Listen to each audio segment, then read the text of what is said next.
Hi guys, the summer update 2025 test server opened up today, so I've had a chance to play on there for a couple of hours. So I figured I'd do a quick, short summary video. This is kind of going to be like a recap slash summary of what's actually coming in the summer update 2025, as well as some of the initial findings, about the weapon mastery, proficiency, whatever that we've already had a look at. Just a general overview, not a super in-depth video, but just to give you a bit of an overview, basically, into all the features coming in the summer update. So let's just get straight into it. First of all, we have an Imbue Scrolls. Overall, pretty awesome change. I've played around with the UI and the Imbue Shrine. Everything feels pretty good, pretty natural. I'm a pretty big fan of this. Couple of big advantages here. First of all, great for low-level players who will no longer need to be given their items to high-level players. Super great. Second of all, it will allow you to reapply your imbuements when you're hunting. So, that's great as well. Before your imbue and your weapon would run out mid-hunt, you'd have to go back. Now you can just load up on some scrolls, carry them around with you at all times. Pretty great. This one I'm super happy with. Not a super major feature, but a welcome one. So definitely thumbs up for this one. Moving on, we have the status HUD change. And this one has already been memed to death by everybody, and the feedback in the forum, I think, speaks speaks for itself. So personally, I played around with it, and I will not be using it. If this is how it comes out, I will just disable it on day one and not look at it. I don't think it's very useful in its current implementation. Also, absolutely horrible, the offset on the arcs. If you look at the distance between the character to the arcs, now they've really messed that up. I really hope they fix that, because that is ridiculous. So yeah, not great.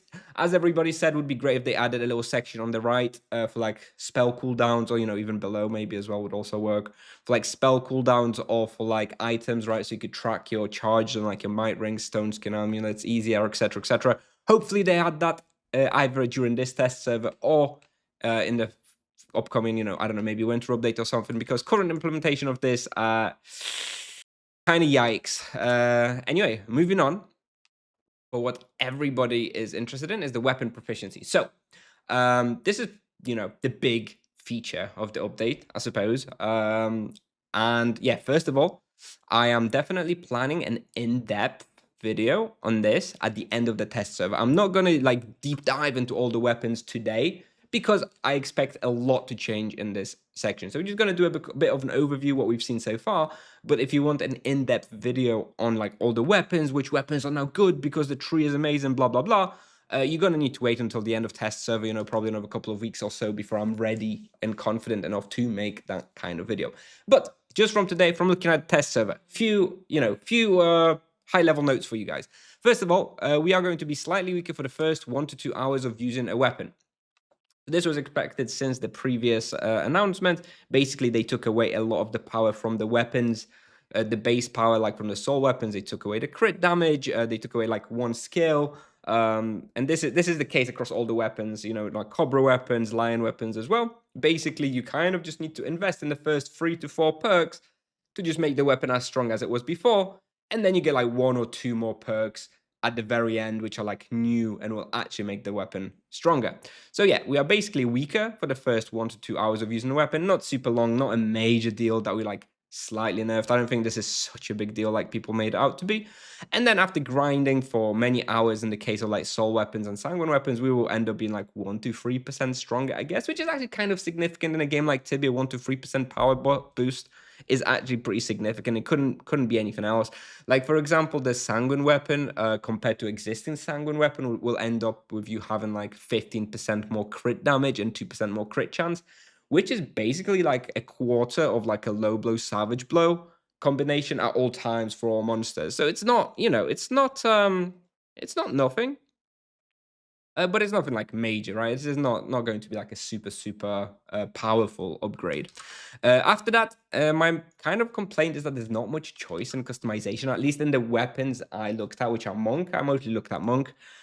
Seems to be a pretty straightforward, obvious path that you have to take. So it's not like you're going to be, theory crafting, oh, what is the best path, whatever. It seems pretty obvious. So not much choice. Not great. I would have liked to see a little bit more choice, but it is what it is. Finally, another little note. I tested how much points, mastery points, each monster gives. It seems that hard monsters, so like Frazzlemore, Dawnfire, Asura, give approximately 140 proficiency points, medium approximately 100, and easy approximately 70. So medium would be like Dragon or like Silencer, 1,000 kills, and easy would be 500 kills like, Elf or Minotaur. And then like Trivial, which is like rats and snakes, give like 30, I think, as well. So basically, it actually seems, first of all, it's random. So it's not like a set number. For example, I killed 3 elves and one gave me like 70, one gave me like 73, and one gave me like 72. So there's like a random element to it for some unknown reason. I don't really know why. But there is some random elements, so you won't always get the exact same number of points. But anyway, I actually think the points are kind of better than expected. When they said that the challenging monster would be 175, I expected the medium monster to give like 30 in comparison. Bottom line, in my opinion, from looking at those values, the most efficient way of farming weapon proficiency will not be just hunting your high level spot. It will be like rapid respawn, fire bombing, easy garbage like rats and stuff. So if you really, really want weapon proficiency, hunting easier monsters, I think on average will be better. It's a lot easier to kill 100 elves than it is to kill 50 Frazzlemores, right? If an elf gives you about half the amount of mastery like a Frazzlemore, then it's probably faster to just go and rapid to like Yellowheart elves and minotaurs and just spam those and probably progress the fastest this way.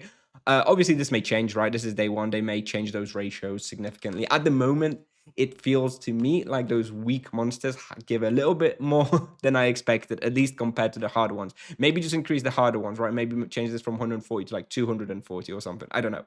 And anyway, just a little summary here as well.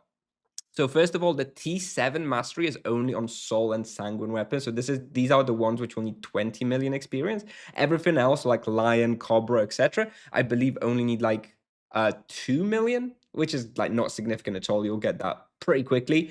But for those Soul and Sanguine weapons, by like my rough estimation based on these numbers, so someone solo hunting standard respawns like Asuras, Rushmore, Flimsy, Nagas, etc., give or take, on average, you will kill like 1,000 hard monsters per hour, I think, something like that. Which means that to get the 20 million experience mastery to get like a fully unlocked T7 soul weapon, it'll take around 150 hours, as far as I can tell. Which is not nothing, but it's also not super long. If you hunt 3 hours a day, you'll have your upgraded soul in about 50 days worth. So it's a bit of a grind. But ultimately nothing like impossible, right? So the main problem with that for me is that there is not much choice. So while this is the cornerstone of the update, my little complaint about this is that this is the main feature of a summer update. And realistically, I will log in, I will level my Soul Kamas and Sanguine Claws to level tier 7 mastery in like 100 days or 3 months, and I'll upgrade them to the maximum tier, and I will never look at them again because why? Because the tree is exactly the same. I'm not going to be changing anything. It's obvious what to choose. So this sort of key cornerstone of the summer update to me will basically be like dead content by the time I upgrade those weapons in like a 3 months or so.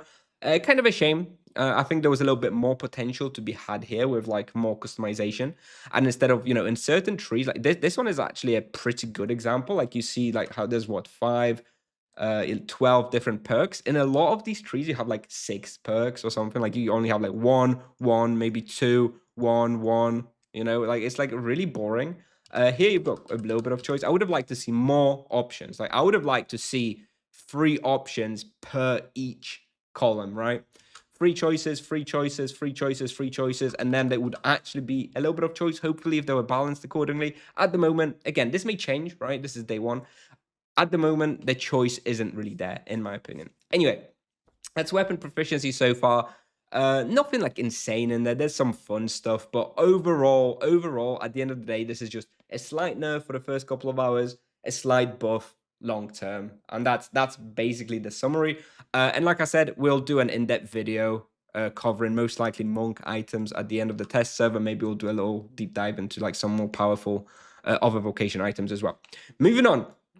Next thing I want to talk about is the new items for the monk. I only play monk at the moment, so I haven't really given enough thought to the other items, but I figured I would cover this one because those are the two I reviewed, and this is a comment from me on the forum actually, so you can kind of read what I said. So basically, we're getting a level 230 helmet, which overall is pretty good. It has 2 physical, 5 eyes. This is like an alternative to the Demon Mengu at level 300, which has 2 physical and 5 death. So Demon Mengu probably better still, but this actually does relieve a bit of the pressure on the Demon Mengu. You know, with this one, 2% physical, you'll be happy to use this over the Demon Mengu if you can't get a Demon Mengu. So it's okay. The Augment is total trash though. Great target class you do not use ever. I haven't used it since level 125.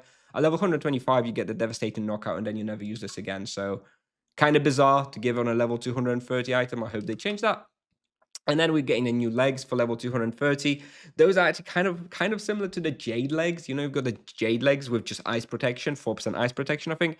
Those have 4% death protection. Again, to me, this is actually a bit of a miss.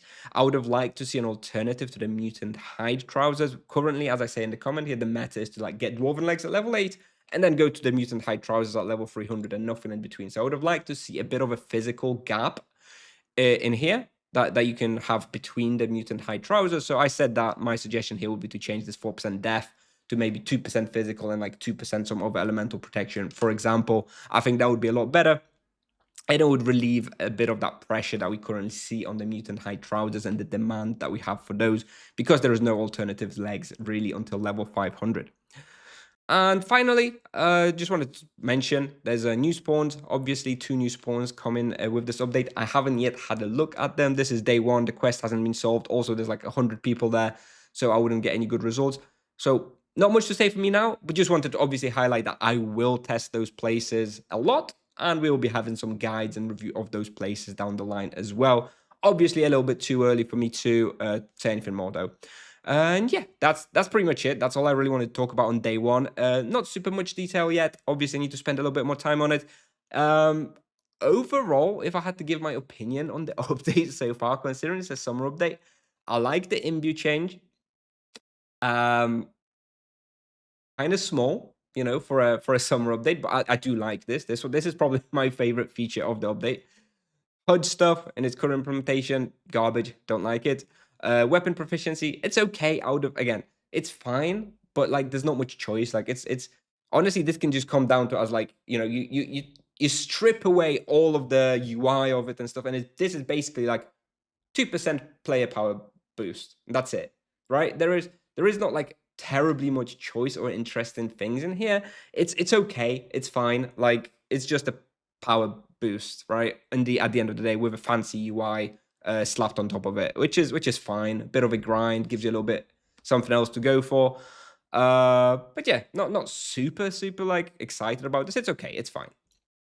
New items. We'll see if there's you know some good new items, but nothing crazy. You know, level 200 items. We have lots of those anyway. And yeah, new spawns we'll have to see. So anyway, yeah, that's it. That's all I have for you today, guys. That's what I've looked at so far. Obviously, more videos down the line coming from me. And just on a final note, sorry, I've not been streaming very much recently. As you can maybe hear from my voice, I'm a little bit sick over the past few days, so I've not really been able to stream. We'll be back with some streams in a few days anyway. Anyways, thanks very much for watching, guys. As always, stay tuned, subscribe, all the good stuff. And yeah, stay tuned. We'll have more videos from the test server in the coming days. Thank you. Bye-bye.